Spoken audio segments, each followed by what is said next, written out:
Okay, in this video, we're going to be taste testing a batch of cranberry wine that I made 12 months ago. It's time for the 12-month tasting. We're going to find out if this batch of cranberry wine is all that. Welcome to DIY Fermentation, your site for doing fermentation on a shoestring budget.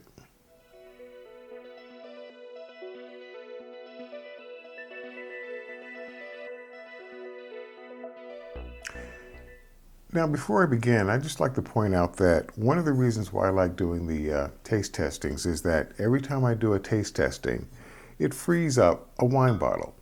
Now, why is that relevant? Well, it's relevant because in order to bottle a gallon of wine, I need 5 of these. And in the case of this video, it just so happens that this is the 5th bottle that I need in order to bottle this batch of wine. So, just thought I'd bring that up. All right, now then, what do we have here?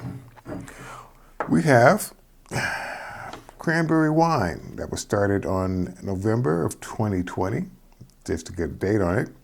And the AVB came in at 10.0%, which these days is kind of like the range that I'm shooting for, between 10% and 13% AVB. And I'll probably end up doing a video later on as to why a low AVB wine will have better tasting qualities than one that's basically rocket fuel. But again, that's another video for another time. The only other thing I can say about this wine before getting into it was that it did use 2 pounds of fresh cranberries, which at the time I thought was a lot. It looked like a lot, but yeah, it was a lot. And I have had the opportunity to back sweeten this bottle of wine, but that was done like months ago, so I don't know what this stuff tastes like at this point. But it's been a year, 12 months, and we are going to do the 12-month taste testing right now. All right. So back when I was using the artificial corks, which is something that I will probably go back to doing because the natural corks that I'm using, once they're in there, they're hard to get out. I mean, they're really in there. And I really don't think I need to be using natural corks anymore. Love that sound. Okay. We're just going to get right into this one because I know you guys have been waiting for a while. Some of you have.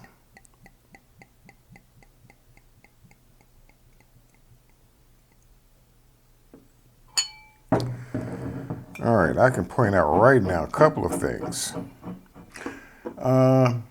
Yeah, this was made before I was pasteurizing my wine, which is something that I do these days. It fell between that gap of me bottle sweetening and then using non-fermentable sugars. I think at the time I was using xylitol. And these days, again, I'm using again, pasteurization, which is a very simple process, and I do have a video on that to basically make my wines more shelf-stable. But this was done before pasteurization. There's really not much sediment in the bottle, but the wine itself does have a haze. It's a noticeable haze, all right? It did not go clear. I stopped using peptic enzymes in my wines because for the most part, wines generally will tend to clear on their own without it. This particular one, I mean, it's not murky by any means.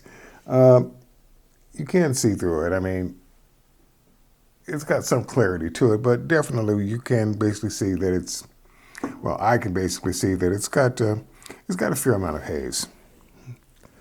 What else can I say about the wine? At 10% AVB,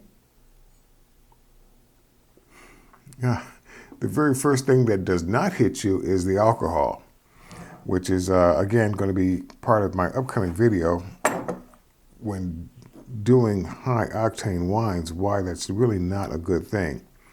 It's a good thing when you're first starting out because, yeah, you've made wine, so why not make the best of it? But as time goes on, you realize that's really not what you want.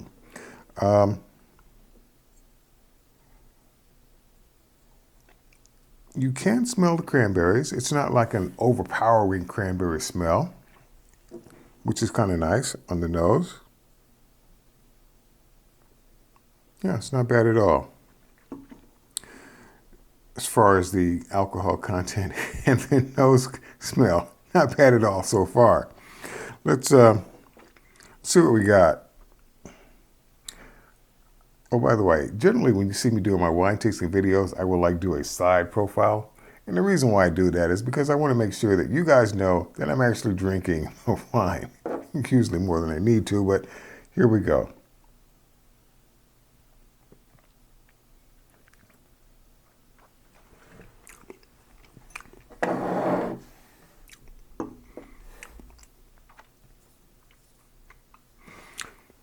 A couple of things on that first sip. Even though the wine was back sweetened pretty well, it's a sweet wine. That cranberry tartness does come through. It's not overwhelming.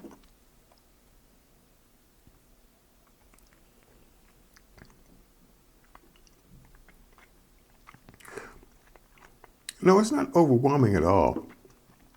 I guess if I had to equate it to something that's probably well known to most people, without naming brand names, there is a jellied cranberry sauce that comes in a can. I think most of you might know exactly the one that I mean. Ocean is part of the name, just to help you out a little bit. How does this compare to that?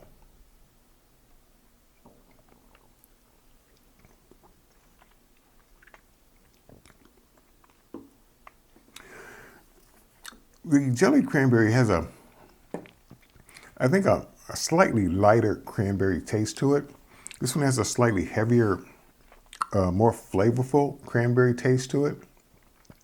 If you understand what it is I'm trying to say, it's not thin by any means.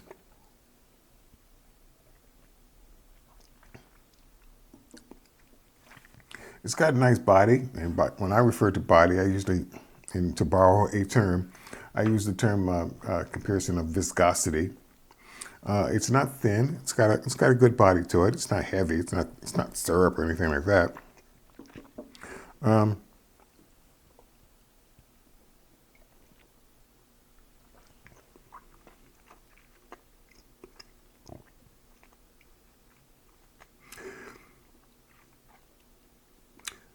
Whereas most wines that I which was taste testing at the 6-month mark that had a kind of a harshness at the back end. This one doesn't have that after 12 months. The tea bag or black tea that I was using as the tannin substitute, that's noticeable. Now that I have oak chips, more than likely, when I make this again, I probably will use oak chips instead of the black tea to give you my tannin. Just a question of adjusting the amount to find out a good balance. Also,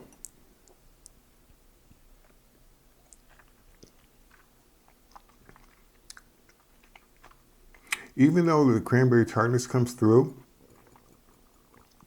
if I had to make an adjustment to the original recipe, I would probably cut back on the amount of lemon juice. I think at the time I made this video, the original video, I was down to half a lemon, which was acting as our acid blend substitute.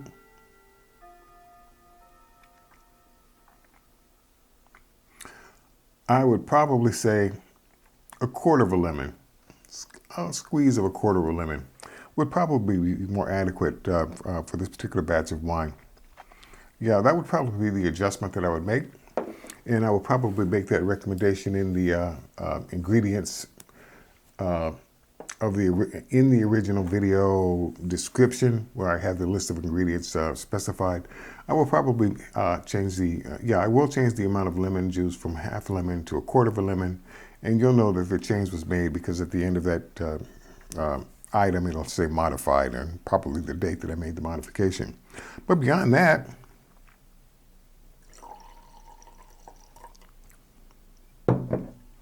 beyond that,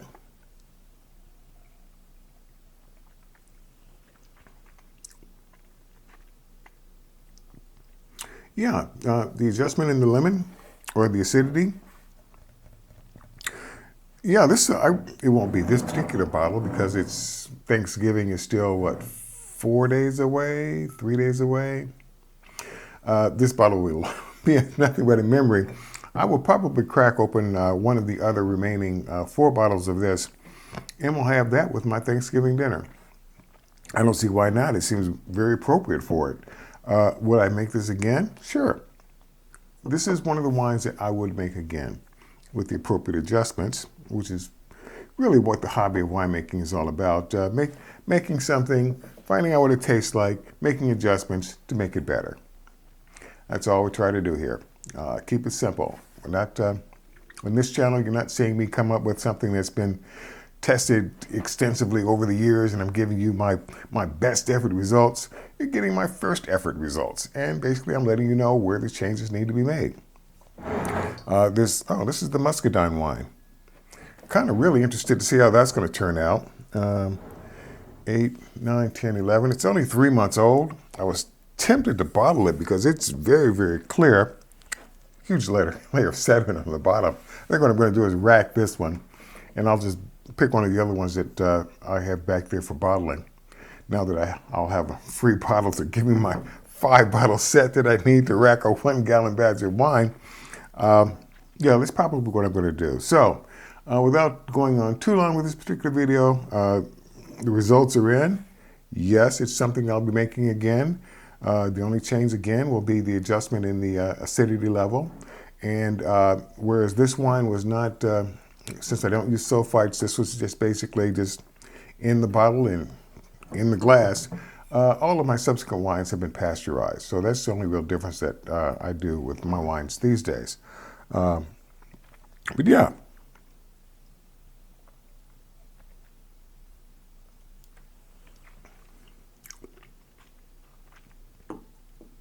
Yeah, it's not bad. So there you go. Cranberry wine, 12-month taste testing. Definitely would make this one again. Again, if you like what you see here, please click on the subscribe button. I could use some members to help support this channel, so I appreciate it if you all would become members. But beyond that, hey, see you in the next video.